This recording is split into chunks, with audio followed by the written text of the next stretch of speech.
On Sunday, 18,000 migrants were already in CBP processing centers along the border, and when the Title 42 COVID ban ends May 11, a surge of potentially record size will begin. As the Biden administration braces for what is expected to be a record surge in migration across the southern border when COVID restrictions officially end May 11, federal immigration authorities and local officials are already short on the money and space needed to handle migrants. On Sunday, about 18,000 migrants were in temporary customs and border protection processing centers along the southern border, according to two officials of the Department of Homeland Security, already close to capacity under current budget levels. A DHS spokesman said the agency will be able to ramp up capacity to meet the needs of the expected increase in migration, citing a plan from Homeland Security Secretary Alejandro Mayorkas that will seek to remove migrants who do not qualify for asylum from the country more quickly. But a DHS official speaking on the condition of anonymity said there is anxiety within the agency that under current funding and detention capacity levels, the agency will not be able to remove migrants quickly enough to prevent major bottlenecks along the southern border. Customs and Border Protection Commissioner Troy Miller testified before Congress last week that he expects roughly 10,000 migrants to cross the border daily when the ban ends, doubling the current flow. Two DHS officials told NBC News the current immigration system at the U.S. border would be maxed out if numbers exceed 10,000, leaving Border Patrol and shelters without the capacity to take all undocumented migrants into temporary custody and process them.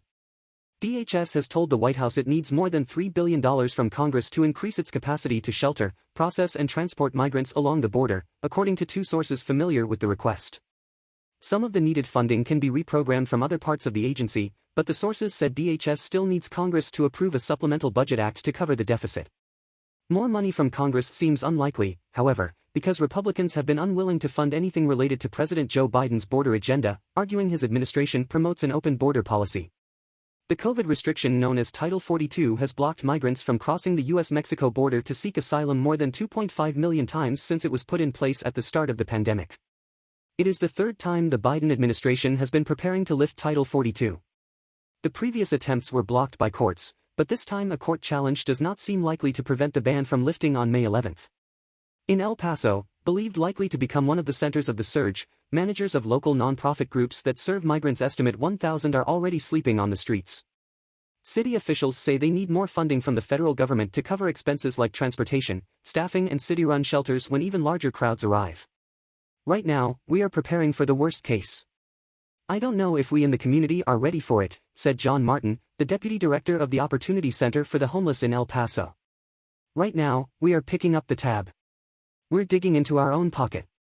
Local officials in El Paso say the federal government already owes them money for the ongoing local response to border crossings.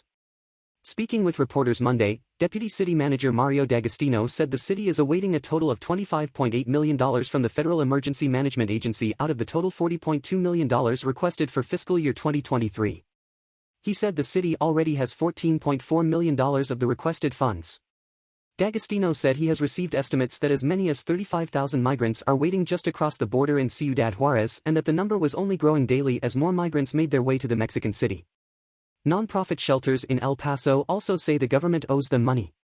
Rescue Mission of El Paso estimates FEMA owes it $300,000, CEO Blake Barrow said. On Wednesday, the Opportunity Center for the Homeless in El Paso had an estimated 150 migrants sleeping on the street outside the shelter because it was unable to accommodate all of those who needed beds, Martin said. Barrow said, the volume of people coming in is heavier than it was in December, referring to the last time Title 42 was expected to lift and migrants began sleeping on the streets in frigid temperatures outside shelters. In early January, days before Biden's visit to El Paso, the Border Patrol began arresting migrants sleeping on the street.